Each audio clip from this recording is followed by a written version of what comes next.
what am I worth? And how can I increase my self-worth? It's not going to be smooth. No. There are times when I cry. But another thing is to increase your earning capacity. How am I going to get married and sustain a family with this inconsistency in the market? What can I do differently? You miss 100% of the chance you do not take. You miss 100% of the shots. I thought I need a tambourine on this episode.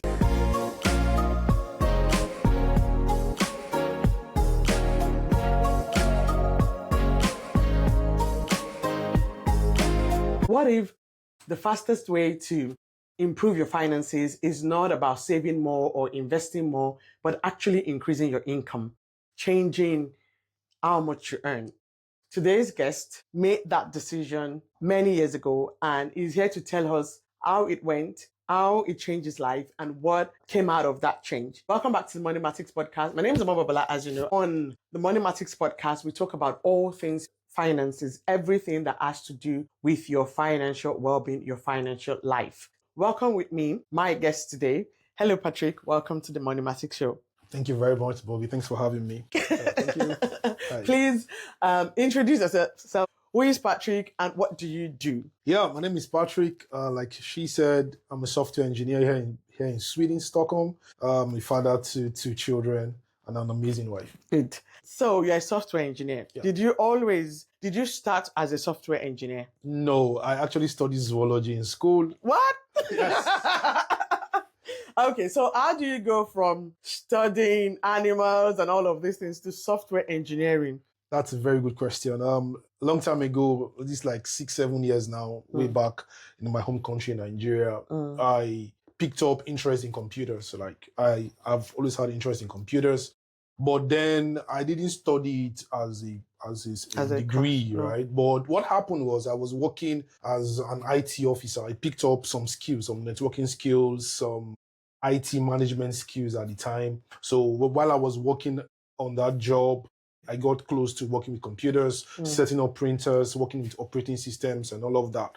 But after like 5 years in that career path, I got bored. I became very, very bored because what I was doing was monotonous. It was not as rewarding as what I started doing again. But then I got to the point where when I got bored, I looked at what else can I do? What else can I learn? Okay. So I tried my hands on different things. Okay. I tried trading for a while. Forex trading and made some money from there, lost a lot of money as well. Then I got a reset and I said, okay, what else can I learn? What else can I do? That was when I kind of looked at, okay, software engineering. Software engineering. Okay, yeah. Before we get into that part, the juicy part, let's dial back a little bit. So you studied zoology, but you picked up some networking skills on the side. So how does that even work? Why are you picking up networking skills when you studied geology and zoology, right? Yes. I think it's all about interest. Growing up, when the internet became a thing in Africa, especially, we had what we call cyber cafe. I was always fascinated. Yes. I was always fascinated about the cyber cafes. I've always been fascinated about computers, right? So I would normally go to the cyber cafe and spend hours, just be there for hours, just looking at how things work. So that kind of piqued my interest. Okay. So I had the opportunity to have a soft skill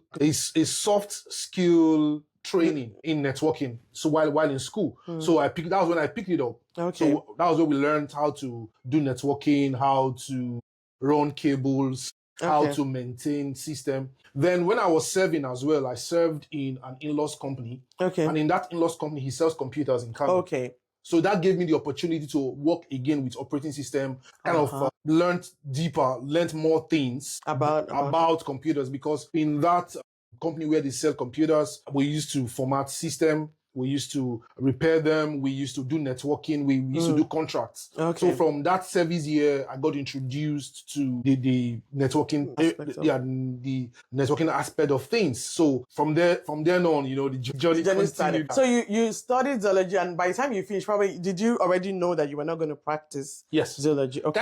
Kind of, because what was out there for you as a zoologist? Right, except of course, if you want to go to the academia, you want to go for masters, or you want to study further, right? So, but for me, I've always been a hands-on guy. So when I got the opportunity to work in my in-laws company during the service year, it kind of exposed me to this new world of computers, networks. The good thing about computers or software or hardware as we have it is that you get immediate feedback.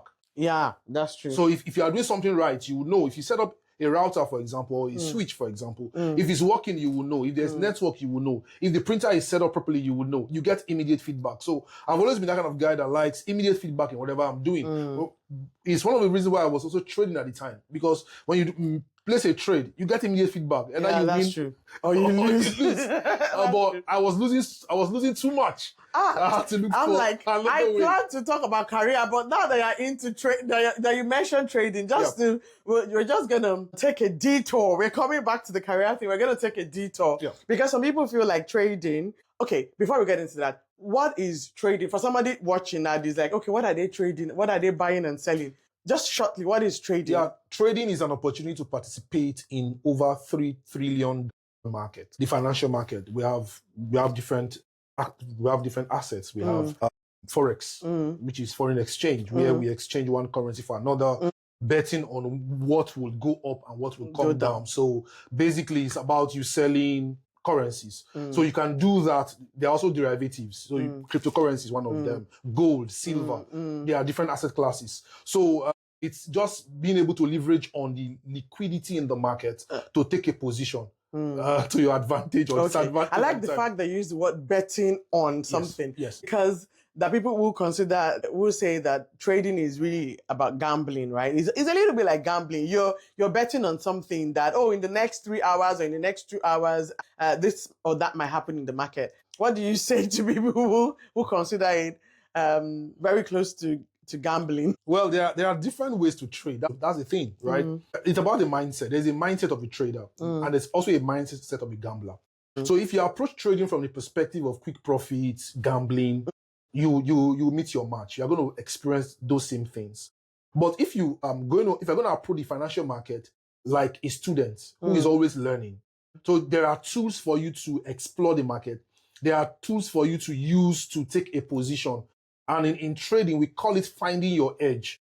So it's not about making money all the time. No. It's being able to manage your risk. Yeah, being able to manage your risk. So you trade and you take a position that you are comfortable to lose. Let's just be. So it's really about risk management. It's about risk man. It's about knowledge, knowing the instrument you are trading.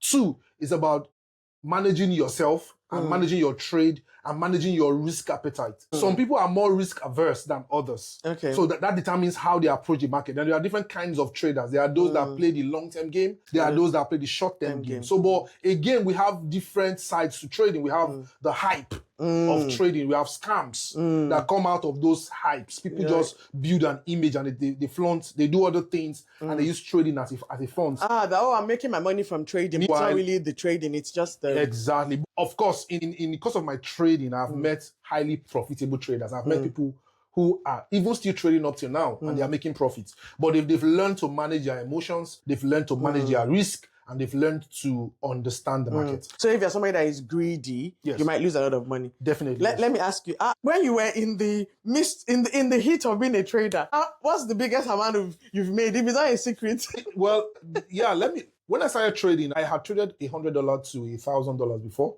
Wow. But I've also lost $2,500 in one day. Okay.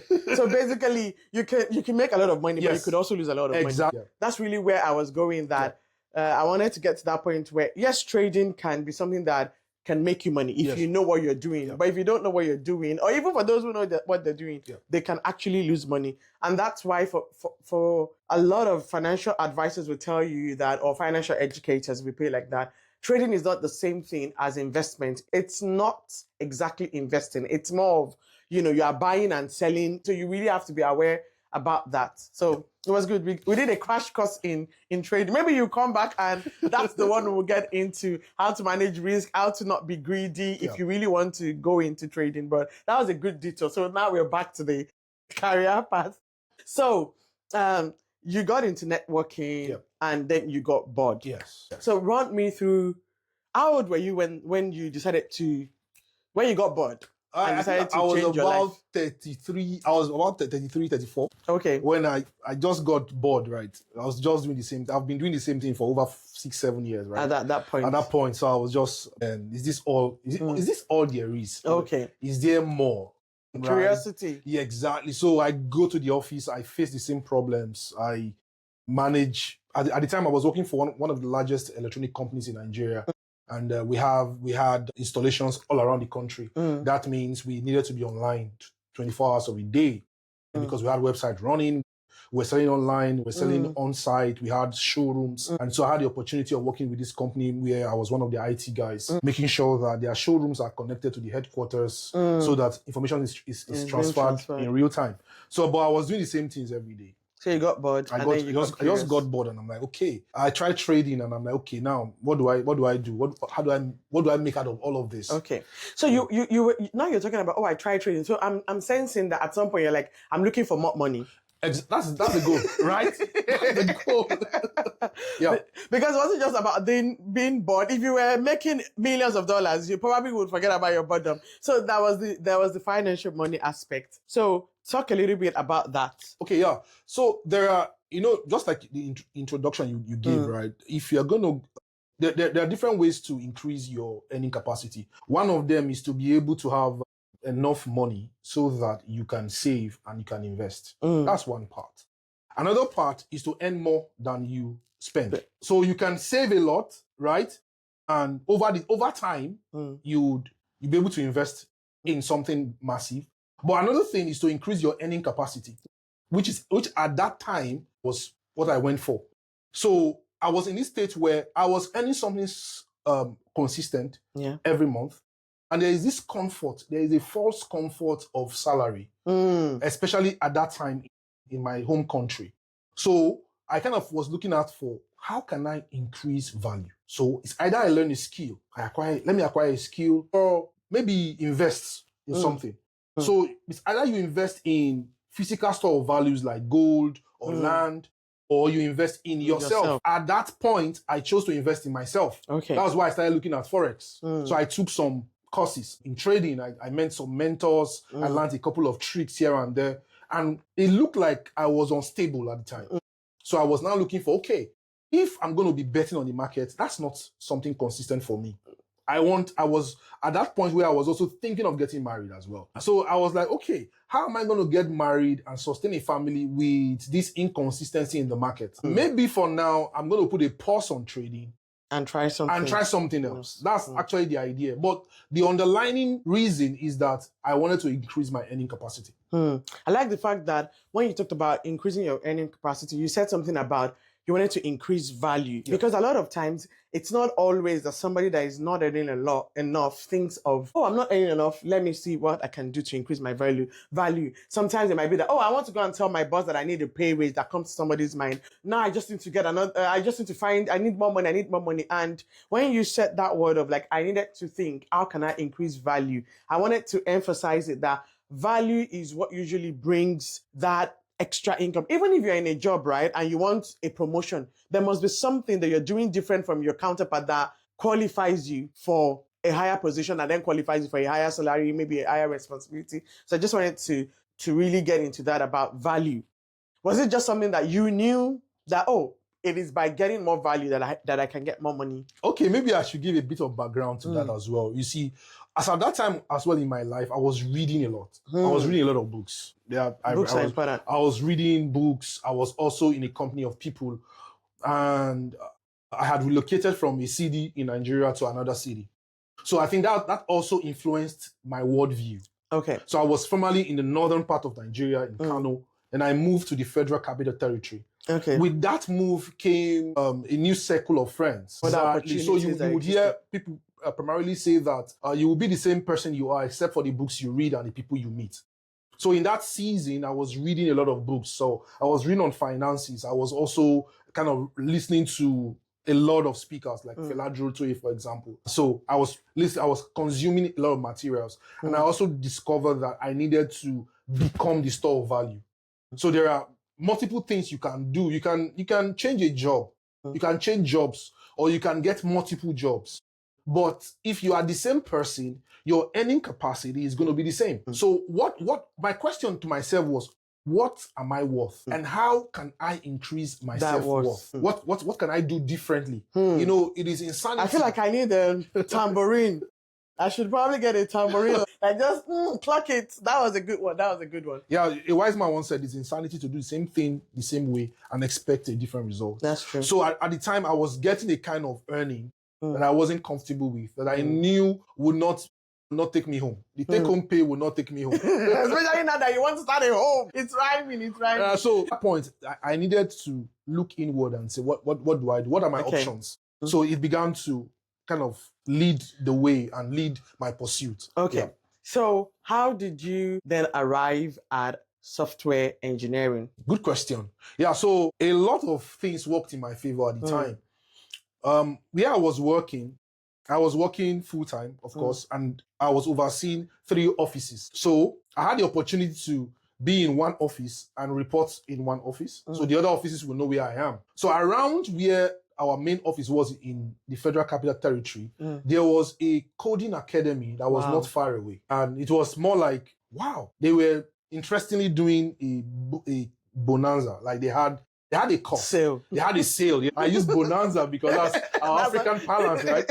But they had a sale. They had a boot camp for 3 months where they just wanted to bring young guys together and to teach them something that would help them kickstart their career. They couldn't teach you everything. No. But what that program did for us was to give us a learning path. These are the things you need to become a software developer at the time. So the goal for me, a short-term goal was, because I was also good at goal setting, realized that there's need for me to increase value.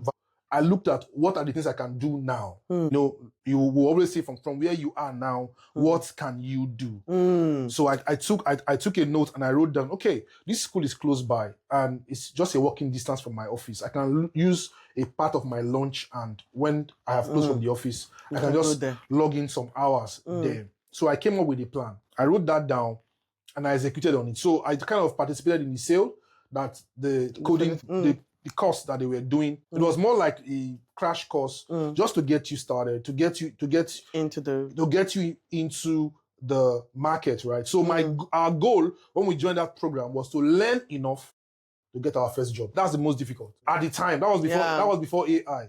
So it was learn enough to get your first job. Because when you learn without a goal in mind, you will be ever learning and never coming to the knowledge of truth. So you have to learn with a goal in mind. I'm learning this to achieve this. So it was the short-term goal was learn enough to get your first job.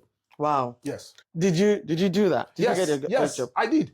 Yeah. And one of the things that I think that worked in my favor was that I had a very good way of communicating with my manager. I went to see my manager and I said, see, I need your help. I'll be away from the office for like 2 or 3 hours per day within this period. For Saturdays, I was in that coding academy full time, but during the week, I could just squeeze out some time. So I spoke with the manager. The manager was he happened to be an Indian expatriate who listened to me and gave me the opportunity to just continue what I was doing. Because one of the things that happens when you're about to change your career is that you have to start from where you are with the resources you have and communicate with those that expect the stakeholders in your life or at your job at that particular time. Yeah. So yeah. I like that. Stakeholders. Yes. We were just talking about you were about to get married as well. So now, was that something, because I'm thinking, did you think, oh my God, somebody wants to marry me, I have a stable job. Now I want to rock the boat. Was your future wife a stakeholder in this conversation? So yes, I think she was one of the people that motivated me to choose coding at the time, to go towards software development, because there was this thing that happened to a trade that, of course, when you start trading, you don't learn to manage your emotions early. You learn to manage your emotions with time. So when I make money, I'm very, very happy and I splurge. When I lose money, I'm very, very sad. So it kind of affected our relationship, and she was like, come on, up and down. Like, what's happening? Can we get stability? And, that was one stakeholder at the time.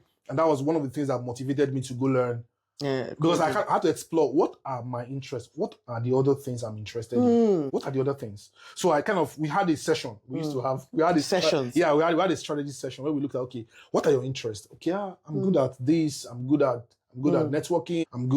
I think I have interest in coding. A kind of interest somewhere. So what can we do? And I think I should also say that having a growth mindset is very important. And then my manager, our IT manager, told us, whatever you guys do, upskill. Make sure you are getting better. I took that to heart. It's part of the things that influenced my decisions, yes. So you were talking about, you were like, oh, what are my interests? Yes. And I wanted to just stop there and just talk about that a lot of times, the way we ask sometimes, what's the highest, career that has a higher salary? And then maybe we go with that. What was the advantage of doing a self-appraisal of what do I have interest in? What did taking an account of your interest, how did it affect your choice, and how did it improve maybe the outcome of your choice to change your career? Hi, I know you want to go back to the rest of the video, but I just want to make sure that you're subscribed to the channel. So if you haven't clicked the subscribe button, please go ahead and do that right now. Click the subscribe button, like this video, and share it with your own network. And make sure you leave a comment at the end of the video.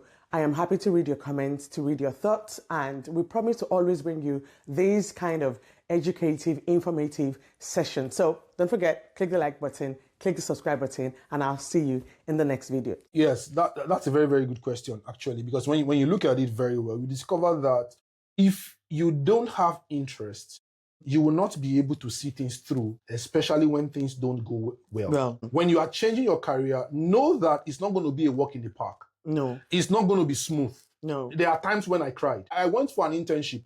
My God. I went for an internship in Lagos at the time. I went for an internship in Lagos, and it was like a company that we were all dreaming to work at. And they had this internship, more like you come there for 2 or 3 weeks trial. They will test you out. They test code. They will check you out and allow you into a development program. So it was supposed to be like a kind of internship where you would do apprenticeship before you become very, very good. And that was like a very, very good offer at the time. I didn't get in. I cried. I cried like a child. Wow. Because I went to Lagos and I didn't make the cut. No. But guess what? Years later, one of my teammates that made the cut, both of us were working at the same job. And I was earning in foreign currency and he was earning in local currency at the time. So why you have to go with what you are interested in is because if you are interested in something, when things don't go your way, you will be able to see it through. But if you just went there with the wrong motivation, if your motivation, because you will not be motivated every day. No. That's the challenge. You will not be motivated every day. There are days when you have low energy, but you have to show up. Yeah. You have to show up. That's the thing. So it's important to be something that you love doing. You have to find a way. It's either you love doing it naturally or you find a way to love it. You love what the opportunity brings for you. So you have to love it. There's a very popular verse in scripture. Which of you that want to build a house that will not first count the cost? Yeah. In counting the cost, you reconcile with yourself that this is what it will take. So for example, in my case at that time, I saw what I was earning every month. And I saw what I could earn with changing my career. And I asked myself, what will it take me to go from point A to point B?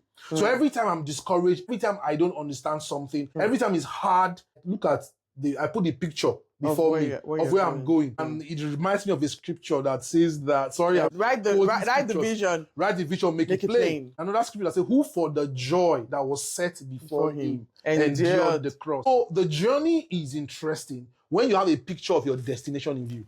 That's good. Let's clock that. The journey is interesting when you have a picture of the destination in view. Yeah. So keep that vision, keep your destination in view. I like that. So now you did the course. Yeah. Was it just after doing this all 3 months crash course in what you need to know, how long did it take you to feel like, oh, now I'm a software engineer, maybe not a full-fledged, but I'm enough to get that job? How long was this career change? Yeah, very interesting. Yeah, so we did that course for 3 months. The 4th month, after like 4, 5, 6 months, I can't remember clearly, but it's between 4 to 6 months at the time. because again, as we are, I don't know when this will be released. I don't know who will be hearing this later on. The expectation in our market now has changed. And we're going to get to that one as well. So the expectation has changed. For a person that was just entering the market then, we were in like a boom. That was before COVID. So it took me like 5 months to get my first job. My first job was like very, very boring. It was the most craziest kind of job I've ever done. Did you feel like, okay, I went from boring to boring? I'll put it this way. I went from being confident in what I know, having done it for years, to becoming scared that I'm going to be fired because I don't know what I'm doing. Wow. Let's talk about that, because that's a real fear. And yes. Even in my job, I meet people who have changed their career and now they're juniors again, even though they've been seniors somewhere else. And I understand that it's not easy on the human spirit. How did you undo that season of me that I know what I'm doing and now I'm here, I feel like a junior? Yes. It's scary to go from conscious incompetence because it kind of ties, again, there are transferable skills, right, from one sector of your life to another. As a trader, somebody that used to trade the forex market, there's what we call unconscious incompetence. Yes. The first time you are trading, you don't know what you are doing. You don't know what you don't know. You don't know what you don't know. But along the line, you start honing your skills. You do back testing. You do a lot of reviews. You read a lot of articles. You follow mentors. Then you find your feet. So I think that was the same thing that happened to me. Meanwhile, remember by this time I was 34, about 34, 35. Meaning I had seen a bit of life. Yeah, you're not young. I was not a young man anymore. No. Meaning that I have learned by experience how to handle difficult times, how to handle rejections, how to handle when things don't things don't go my way. So with that in mind, I kind of approached it in humility, So now you used to be somebody that called the shots. Now you are learning to take instructions. You have to find a sweet spot and learn through. Knowing that you are a junior again, you have to learn the ropes. You are changing career. You're not going to start from the top. You're going to start from the bottom. So it's making that adjustment, transferring skills from my other endeavor to my current reality was what helped me. So making that shift in my mind, knowing that, or giving myself also permission to fail. Because that's another thing, giving myself permission to fail. I just started this career.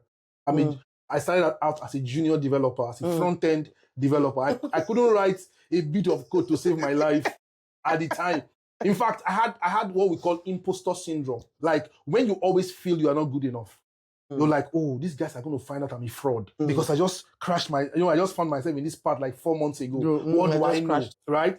But funny enough, after the first job, I got the second one. Then you're getting better and better. Then I was getting better and better. I was at the third job when COVID hit. So when COVID hit, it opened the door of opportunity. Wow. Now the world was open to us. So we began to work from our country remotely. So there are different ways to look at it. So I started out, like I said, my initial goal was to get my first job. Yeah. After getting that first job, then the imposter syndrome came in. I don't know enough. Then I survived the first job. I survived. I did it. I did it. After like 6 months or so, I applied for another job. I got that one as well. Oh, I'm getting better at this. Then I was working at the third job when COVID hit. Wow. Yes. So when COVID hit, did you feel like, was it immediately that you felt like, oh, this is a big opportunity? Or did you first feel like, I just changed my career and now there is COVID? What was that first initial reaction to COVID hitting and you just changing a career? Because that can happen for somebody else. It may not be COVID. It may just be you change your career into something else and then the market shifts, or you move to a country and somebody decides to go and start a war there, all these kind of things. How did you handle like, oh, COVID, from where to where? Yeah. There was a plan. There is a... Yeah, exactly. I think that's also a good question because, as a person of faith, right, there's one scripture that consoles us, which is all things work together for the good of them that love God and for them who are called according to his purpose, right? So when COVID hit, it didn't really affect us in IT because we had the opportunity to be working from home. Now, mind you, when COVID hit, we had lockdown in our countries, right? Then we're working from home. Then after COVID, it became difficult for me to be going to the office every day. So now you enjoyed remote work. Because I discovered that I achieved so much more working from home. Okay. So with that, now always looking at what is the lesson that can be learned here?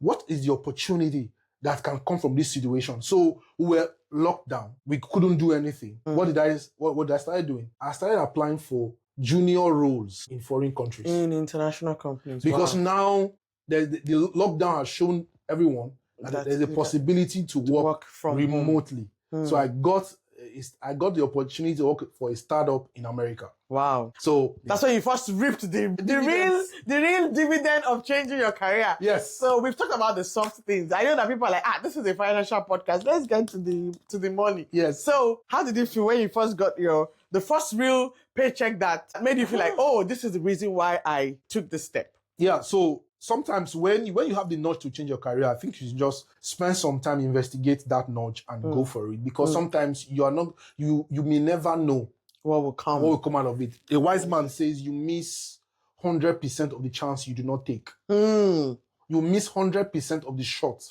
I thought I need a tambourine on this episode. Right? So when I took the chance to change, right? The reward, when the financial reward started coming, the financial reward did not come immediately. I'll just speak in terms of percentage. Yeah, just to give perspective. What I was earning at the time, my first job gave me 100% of what I was earning. Then my second job gave me 150%. More like times 3. Then when I started working remotely, the reward was, in fact, you can't even think about it. It blew my mind. Because now again, you're now earning in foreign currency, maybe dollars or euros or whatever. So the opportunity that came along with that was that I was able to afford a more comfortable life in my home country. Wow. Right? So it's that same thing. With the opportunity to work remotely, it came with a reward that, man, the difference was from night and day. You can't even imagine the reward that came afterwards. I would say everything of course we attribute everything to the hand of God. But again, you have to be you have to be prepared for when God moves in your life. There's some things that you have to have done. So if you're like David in scripture, you have to have slaughtered your bear. You have to have slaughtered your lion. Exactly. So that when Goliath stands before you, you have enough within you to confront it. Wow. The financial reward was mind-blowing. I don't even want to say it. It's different. So how did that affect your ability to save, invest immediately? Were you more of now I'm a baller, or did you go back to, now I have the opportunity to be able to do more things with my money? Okay, yeah. So the thing with us, or the thing with me, is that because I lived that life where I was earning something very small, I learned how to manage my money. So when the significant increase came, I was living way below my means.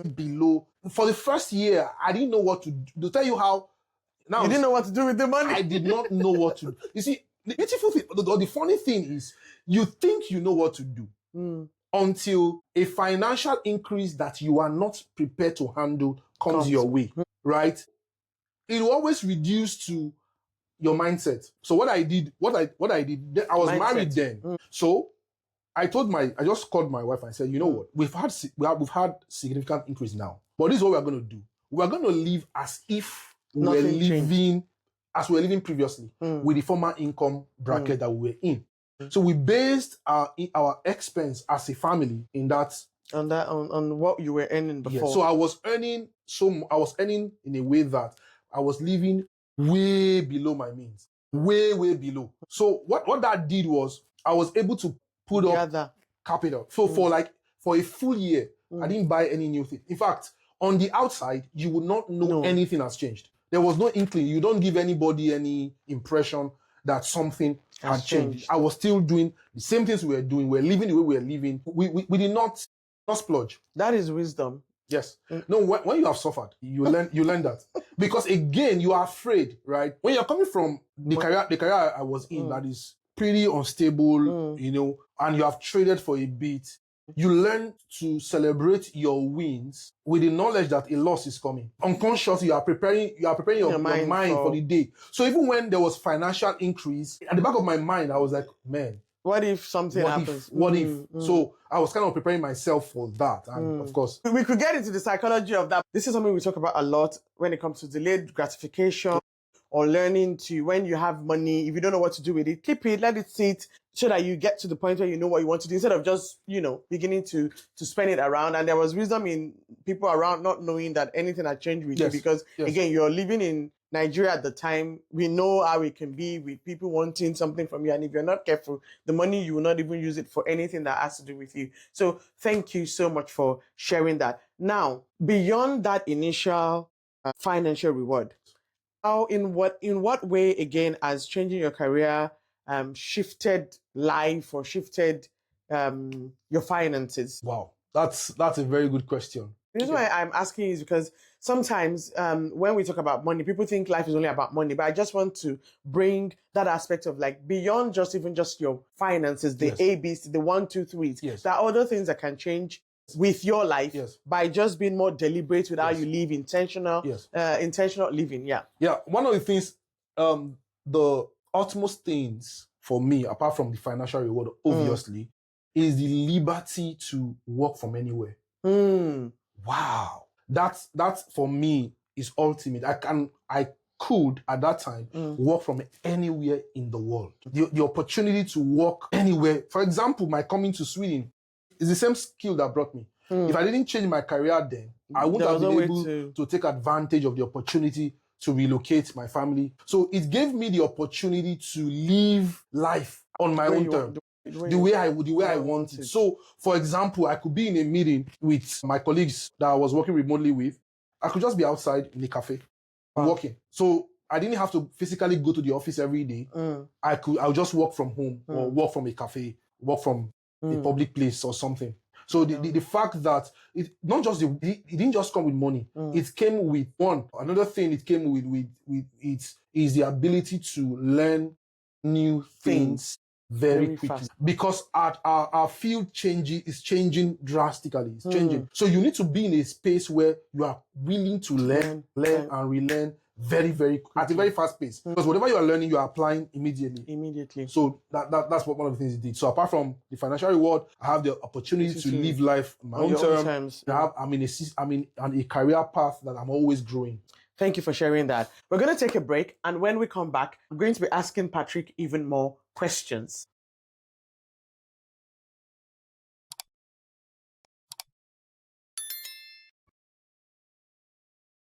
Welcome back. So before the break, you talked about what changed for you, what changing your career has brought into your life. So my question to you then is, what would you say is like the best for somebody that is thinking about changing their career to IT? What do you think is the biggest or the most important personality trait that one should have if you're considering, changing to IT, for example? Well, in one word, I would call it curiosity. Like you need to be extremely curious about how things work. You need to be interested in knowing how things work under the hood. If you don't, you will not be able to perform at a high level. Right? So for someone who is looking at changing their career to IT now, even though the landscape is different, then when we made the change, you needed to just know just a couple of things to get your first job. If I'm to go a bit technical, all we needed to know in our time was a bit of React, CSS, JavaScript, HTML. That was all we needed at the time. But now you need something more because the field has changed tremendously, right? So, but even now, what is very much required is curiosity. So the person who wants to make that switch should maintain their curiosity. They need to be willing to spend long hours reading, maybe watching tutorials like we used to have it, combing through documentations, reading papers, just ensuring you maintain a curious mind. That's interesting. And the reason why I ask is because even though I'm not in IT, but I see people around me that IT has changed their life. Getting into IT has really changed their life. And some people might be like, oh, this is not for me. I don't know if this is for me. So if you maintain your curiosity, this might be for you. And I think curiosity is also something that you need not only in IT. Yeah. For anything that you're going into, you have to be willing to, how does this work? You must be a learner, a continuous learner. So you've been talking a lot about, the landscape has changed. Yes. And I'm sure there's people that are watching like, the landscape has changed. Everybody knows AI and all of that. Yes. What does that bring now when you look into it? Are you more like, I need to change again? Or is it more like, oh, I know what to do to make sure that IT doesn't take my job? Yeah, it's a bit of both, right? You have to be in a, of course, with the AI models becoming as good as they are now, you would have to be scared. At the same time, not just being scared, because the AI has. I was going to say, you've been scared before. Exactly. So AI has come to stay, but there is what? How do I see it? What I see AI as currently is that AI is a multiplier. It's reducing barrier to entry. At the same time, it's going to make you better if you're already good. But if you're not good, it's going to make you worse. Knowing how to balance, for example, for someone who is just learning. So if you're just starting out, that's not the time to start using AI. Because you need to know how things work before you use AI to speed up your efforts. So you have to learn to walk, or learn to crawl, learn to walk before you learn to run. So AI is a multiplier. It's a multiplier effect. AI in the hands of a senior engineer will do wonders. But AI in the hands of a junior engineer will give you a false sense of knowledge. That you know something. Meanwhile, you don't. So that's the very tricky part. Like I said earlier, right, that in our day, when we started this career, I'm talking like an old man now. From the beginning, I was going to say, you're talking about network, cyber cafes. It's sounding like the Stone Ages. I'm sounding old. Now, the fact is that when we started out, it was just 4 things you needed to know. But now you need to know like 15 things, 15 to 20 things. Wow. So even though the barrier to entry is lower, right, you need to know more things now. Thanks to AI, there's a possibility for you to use that same AI to learn. To know what you don't know. To learn. Create a system to continually learn. Don't lose your curiosity, and don't offload what you were meant to learn to AI. So that's the way I see it. I see it as a multiplier, but I also see it the fact that there's a tendency for us to offload the things that we normally would do before. People are not writing anymore. People are losing. And I mean, now we're talking AI, but you can almost connect this to, even now, when you said writing, like literally taking a pen and writing. You know what happened a couple of months ago? I realized that when I'm writing, my handwriting is not flowing. And it's because, you're always typing. And I'm like, this is not going to work. How can you lose the ability to actually write on paper? And I can just imagine that in AI, it might be the same thing. You're writing codes today, your brain is working, and all of a sudden, if you don't write codes for 2-3 years, you get rusty. Yes. So that's the part I fear. So the way I currently work, I have 2 setups. So I have setup with AI and I have setup without AI. So when I want to do some digging, when I want to do some project that I want to dig, I want to understand how something works under the hood. That system turns off AI. But when I want to work on something I already know, or something I'm discovering, something, I have a process for that. So it's knowing when to use AI for your work, so that you don't become rusty is very important. Because what we see as AI today is actually an old technology. It's been there for over 50 years, right? What we just have recently is that we now have the hardware for that technology to see the light of day. And there is also a business around it. There are corporations making a lot of money from telling you all the things they want to tell you to sell their products. So there is a technology part of it, there's a business part of it. So the engineer who wants to change career in this time is actually in for a long ride. But all things work together for good. Thank you for sharing that. And just as we round up, I want you to maybe tell somebody out there that is contemplating, should I take the leap? Should I change my career? How do I go about increasing my income? What is your word to them as we round up? Yeah, in rounding up, right, the journey of 1,000 miles begins with a step. Just take that first step. The most difficult one is the first step. And like I've shared before, you miss 100% of the shot you don't take. So it could be in medicine, it could be in a different career path, right? Just take that first step and give yourself leverage. Give yourself time to fail. You are just learning to crawl. Fall sometimes. Give yourself grace and show up every day. I remember learning things were not sticking. In fact, I had this moment the other time where the same things I could not do then, I do them effortlessly now. Why? It just takes time. Some things will just take time. Give yourself that time. Take that chance. And tell yourself, no matter what happens, I've chosen this path. I'll show up every day. Thank you. And on that note, show up every day. Don't give up. Show up every day and take the first step. So as we round up the Moneymatics podcast today, my word to you is whatever that first step is for you in your own way of increasing your income, take the step today. And on that note, it's a wrap on the Moneymatics podcast. I'll see you next time. Bye. And thank you for coming. Thank you for having me. You're welcome. Yeah.